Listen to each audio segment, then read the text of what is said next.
Power is fleeting. Maybe history's oldest lesson, from the rise and fall of the Roman Empire to the British Prime Minister who wilted faster than a head of lettuce. And when it came to three of the biggest global stories of the year, 2022 showed us just how quickly the sands of power can shift. Let's start with the war in Ukraine.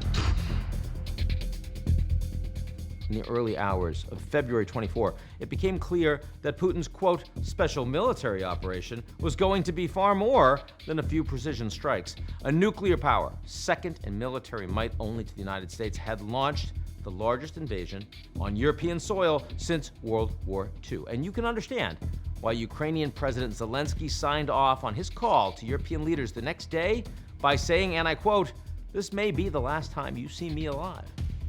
Fast forward a few months, and not only is President Zelensky still with us, but he's welcoming the likes of Boris Johnson and Ben Stiller, I don't know who's more relevant these days, to the presidential palace in Kiev.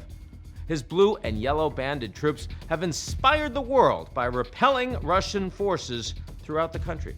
And while the war is very far from over, Zelensky has the West, pretty much the whole West, on his side. A rejuvenated NATO is poised to welcome Sweden and Finland into its fold, and sanctions are crippling Russia's economy.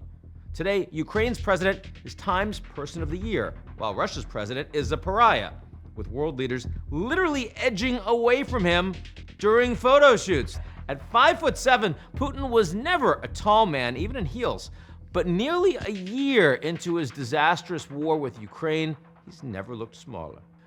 And then there's China's President Xi Jinping, much bigger than Vladimir Putin. He cemented his status as the most powerful person on the planet this October when he accepted a historic third term as the General Secretary of the Communist Party.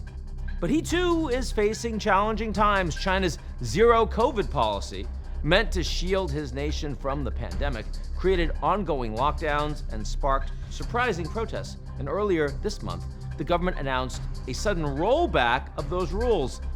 But the damage may already be done. In October, youth unemployment stood at 18.7%. That's high. At a time that China's economy is slowing overall. Xi Jinping's government also faces ongoing global tensions over human rights abuses, including treatment of its Muslim Uyghur population. And finally, here in the United States, things weren't looking so good for President Joe Biden back in the run-up to the midterms. He went into November 8th with a blistering 41% favorability rating. Not good. And once-in-a-generation levels of inflation.